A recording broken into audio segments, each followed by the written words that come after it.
नहीं चलेंगे, नहीं चलेंगे, नहीं चलेंगे, नहीं चलेंगे, नहीं चलेंगे, नहीं चलेंगे, नहीं चलेंगे, दो किसान, दो विधान, दो प्रधान, नहीं चलेंगे, नहीं चलेंगे, नहीं चलेंगे, नहीं चलेंगे। भगवत का वो उन्हें रोकता, सियासत का काम है उन्हें तोड़ना। हर प्रश्न से टकराते हो, जो एकता की बात करता, आज नहीं वो केवल व्यक्ति, वो राष्ट्र की आत्मा है। हर कदम बढ़ाते जो हमारे दिल में रहते हैं। कश्मीर चल पड़े हैं श्यामा, कश्मीर की राह लिए, कश्मीर चल पड़े हैं श्यामा, कश्मीर की राह लिए।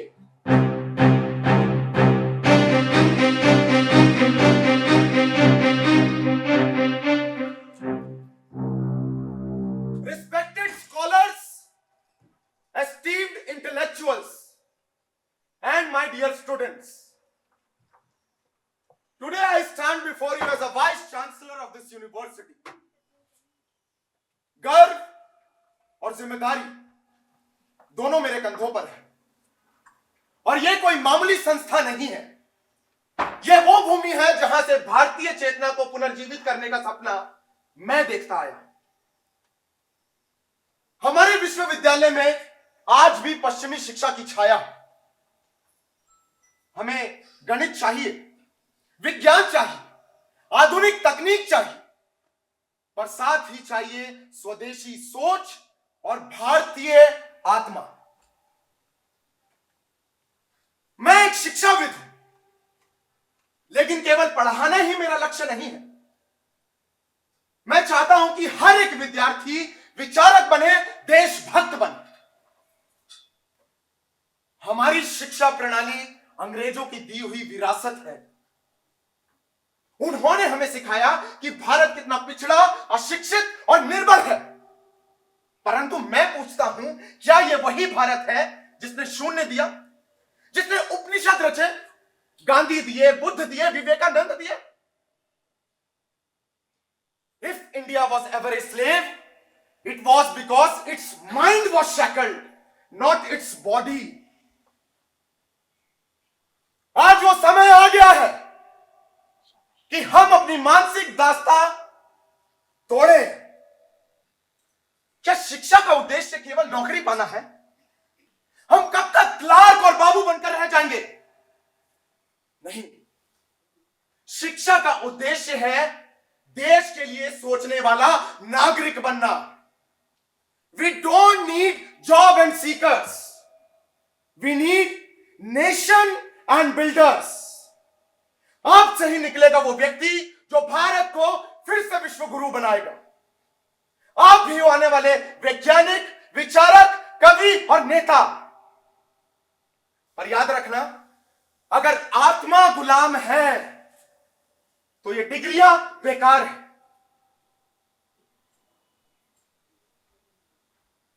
मैं संकल्प करता हूं कि कोलकाता विश्वविद्यालय केवल पाठशाला नहीं, यह बनेगा राष्ट्र चेतना का तीर्थ। आइए हम सब मिलकर संकल्प करें कि भारत को उसके गौरव, उसकी संस्कृति, उसकी भाषा और उसके स्वाभिमान के साथ फिर से खड़ा करेंगे। Let India arise from the hearts of our students, from the courage of its culture and from the soul of its soil.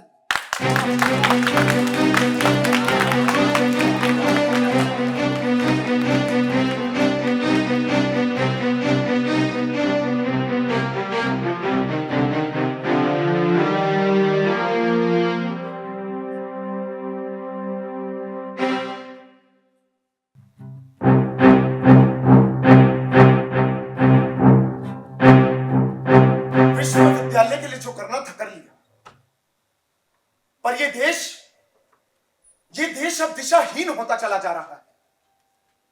हम ज्ञान बांट रहे हैं, पर आत्मा भूखी है। श्यामा बेटा, मां, তুমি দিন রাত পড়াও, লড়ো, লেখো, কিন্তু তোমার মনটা এত অশান্ত কেন?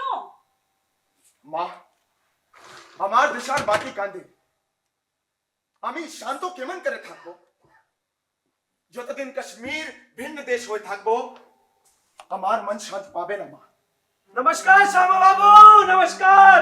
आशून प्रोफेसर सेन आशून। श्यामा बाबू, ये पत्र आया आपके लिए। हिंदू महासभा चाहती है कि आप राजनीति में आए। हाँ, आपके विचार, आपकी दृष्टि, ये सब राष्ट्र को चाहिए।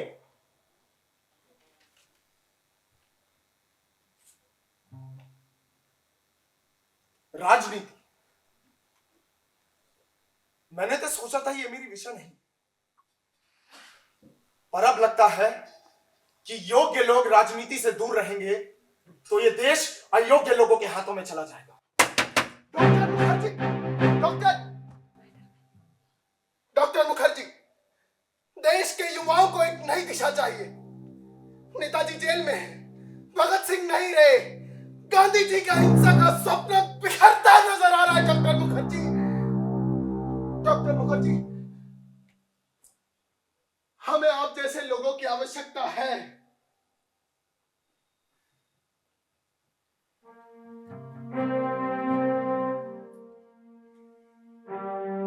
अब मुझे तय करना होगा, मैं केवल शिक्षक बनकर नहीं रह सकता, मुझे राष्ट्र का शिक्षार्थी बनना है। मैं कलम नहीं छोड़ूंगा, पर मुझे तलवार भी उठानी होगी, विचारों की तलवार। मैं सत्ता के लिए नहीं, भारत के स्वाभिमान के लिए राजनीति में उतरूंगा। भारत माता की जय! भारत माता की जय!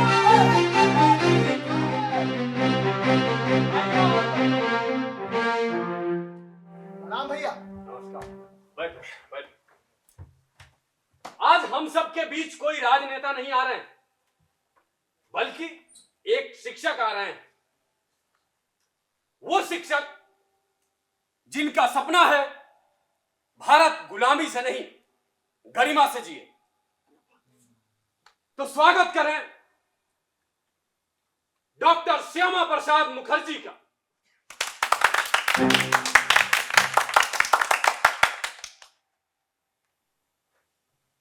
मैं यहां आज कोई चुनावी भाषण देने नहीं आया, मैं आप लोगों के साथ संवाद करने आया हूं। भारत के भविष्य पर, हमारी आत्मा पर। हम सब लोग पढ़े लिखे हो सकते हैं, पर क्या हम स्वतंत्र हैं? अगर एक किसान खेत में जाने से डरता हो, एक विद्यार्थी कलम पकड़ने से डरता हो, एक आम नागरिक भारत माता की जय बोलने से डरता हो, तो हम स्वतंत्र नहीं हैं, हम गुलाम ही हैं। मैं भी एक शिक्षक था, मैंने भी किताबें पढ़ी, पर मैंने यह भी जाना कि जीवन की सच्चाई प्रत्यक्ष कार्य में है, और यह कार्य करने से अगर आपको कोई रोके तो आपको अपने हक की लड़ाई स्वयं लड़नी होगी। यदि भारत को बचाना है तो उसके गौरव, उसकी संस्कृति, उसकी भाषा और उसके स्वाभिमान को बचाना होगा। हमें एक ऐसा भारत चाहिए जो ना ही आजाद हो बल्कि स्वाभिमानी भी। लेकिन बाबूजी, क्या हमारे बोलने से कुछ बदलेगा? बिल्कुल बदलेगा। आपकी आवाज ही तो वो पहली चिंगारी है जिससे क्रांति की मशाल जलेगी। आप बोलोगे तभी वो नेता बदलेगा, आप जागोगे तभी भारत जागेगा। मैं राजनीति में जाऊं या ना जाऊं ये जनता तय करेगी, पर मैं आपको वचन देता हूं, मैं आपके लिए बोलूंगा, मैं आपके लिए लड़ूंगा, मैं आपके लिए जीऊंगा। जब तक ये भारत की आत्मा नहीं जागती, मैं चुप नहीं बैठूंगा।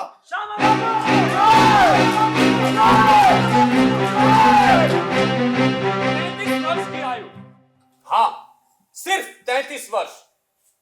कोलकाता विश्वविद्यालय के कुलपति के रूप में शिक्षा का दीप जलाने वाले डॉक्टर श्यामा प्रसाद मुखर्जी का जन्म 6 जुलाई 1901 को कोलकाता में हुआ था, जो उस समय बंगाल प्रेसिडेंसी का भाग था। वो एक प्रतिष्ठित बंगाली ब्राह्मण परिवार से थे। उनके पिता सर आशुतोष मुखर्जी एक प्रसिद्ध शिक्षाविद और बंगाली विचारक थे। कुलपति पद संभालने के साथ डॉक्टर मुखर्जी ने राष्ट्र की सेवा के लिए एक नया पथ चुनने जा रहे थे। देश स्वतंत्र हो चुका था, लेकिन उसकी आत्मा अभी भी दिशाहीन थी। विभाजन का घाव ताजा था और कश्मीर की स्थिति अस्थिर। ऐसे समय में भारत के तत्कालीन प्रधानमंत्री पंडित जवाहरलाल नेहरू ने उन्हें अपने मंत्रिमंडल में आमंत्रित किया और डॉक्टर मुखर्जी ने उनके इस आमंत्रण को स्वीकार भी किया। वो भारत के उद्योग और आपूर्ति मंत्री बने, पर यह साथ आधे दिन तक नहीं चला। सिद्धांत और सत्ता की राहें भिन्न थी और इसी कारण डॉक्टर मुखर्जी ने नेहरू मंत्रिमंडल को इस्तीफा दे दिया। डॉक्टर श्यामा प्रसाद मुखर्जी अब सरकार में नहीं थे, लेकिन उनके शब्द अब भारत के हर कोने में गूंज रहे थे। यह इस्तीफा नहीं, बल्कि राष्ट्र के लिए पूर्ण समर्पण की शुरुआत थी।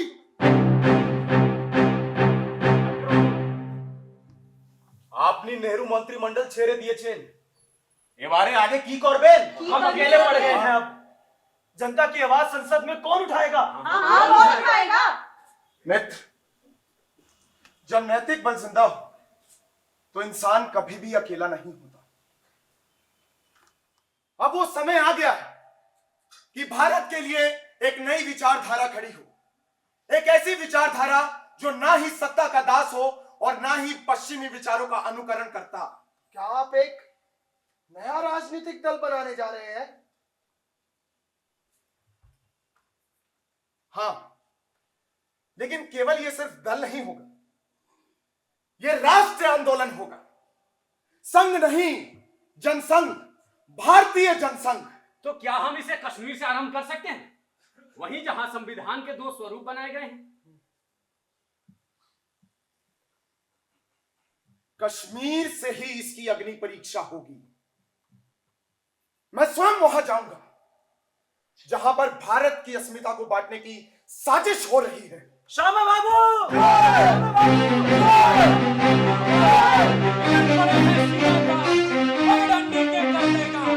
फिर ताकि धूल में चलकर बचाने कश्मीर की सांस। कश्मीर हमारा मां, चलो करे उसका सम्मान। छल कपट करने वालों को नहीं करेंगे दान। नहीं चलेंगे तो विधान, नहीं चलेंगे तो निशान, संविधान की संकल्पना में नहीं चलेंगे तो प्रधान। श्यामा प्रसाद महान। आज का दिन कोई नई पार्टी के जन्म का दिन नहीं है, बल्कि यह दिन है राष्ट्रवाद के नवजागरण का।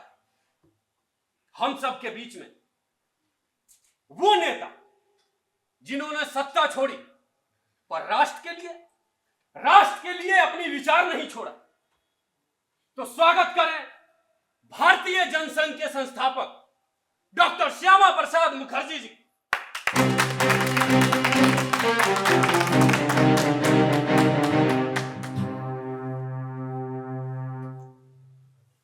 मित्रों, आज एक ऐसा क्षण है जो केवल एक संगठन का आरंभ नहीं, बल्कि एक विचार का उद्घोष है। हमने देखा कैसे सत्ता के मोह में राष्ट्र चरित्र पीछे छूटता गया, कैसे तुष्टीकरण, विभाजन, आत्मसमर्पण राष्ट्र नीति बन गई। लेकिन आज वो समय आ गया है कि भारत की संस्कृति और भारत के भविष्य के लिए उसको राजनीति में उतारा जाए। हमारा एक संकल्प है, we must have one nation, one flag, one constitution. एक राष्ट्र, एक विधान, एक राष्ट्र, एक विधान, एक प्रधान। भारत माता की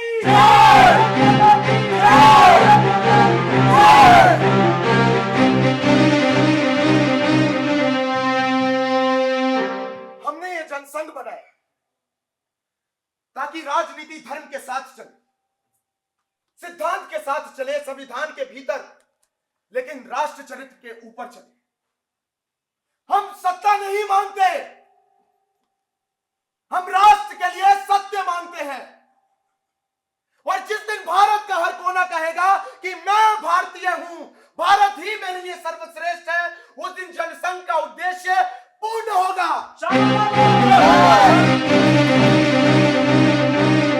कश्मीर में अलग झंडा और संविधान को लेकर पूरे देश भर में आक्रोश है, पर सरकार है कि चुप है।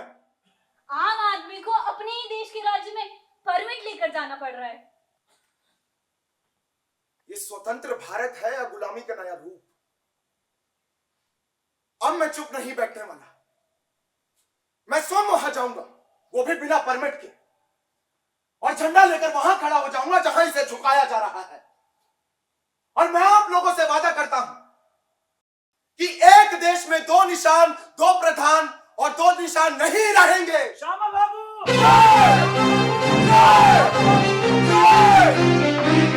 21 अक्टूबर 1951 दिल्ली के मैदान में केवल एक पार्टी ही नहीं बनी, बल्कि भारत को एक नई विचारधारा मिली। राष्ट्रवाद अब संसद के गलियारों में और जनमानस के दिलों में प्रवेश कर चुका था। आगे का मार्ग कठिन था, पर धैर्य अडिग था। डॉक्टर मुखर्जी कश्मीर यात्रा के लिए रवाना हुए। ये एक व्यक्ति की यात्रा नहीं थी, बल्कि एक विचार की यात्रा थी, जो ये कहने निकला था कि एक देश में दो विधान, दो प्रधान, दो निशान नहीं चलेंगे। ये उनका सबसे प्रसिद्ध नारा था, जो उन्होंने अनुच्छेद 370 के विरोध में भी दिया था। और ये नारा भारतीय राजनीति में राष्ट्रवादी विचारधारा का प्रतीक बन गया था।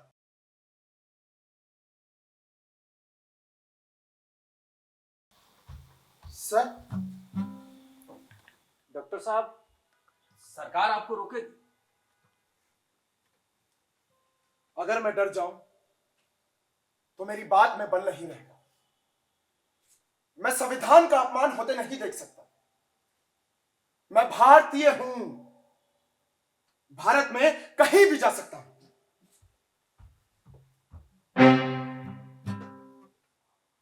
कश्मीर की ओर चल पड़े हैं, कश्मीर की राह लिए शत शत नमन इस नायक को जो भारत को बांध लिए। कश्मीर की ओर चल पड़े हैं, राष्ट्र धर्मों को साथ लिए, न रुके हैं न झुके हैं, संविधान की बात लिए। हाथ में तिरंगा लहराता है, नैनों में ज्वाला चमकती है, मैं भारतीय हूं कहकर हर दीवार से टकराता है। चल रहे थे सत्य के रथ पर, न्याय समानता के पथ पर। एक निशान, यही उनकी पहचान। कश्मीर की ओर चल पड़े हैं भारत के सच्चे वीर। कश्मीर चल पड़े हैं श्यामा,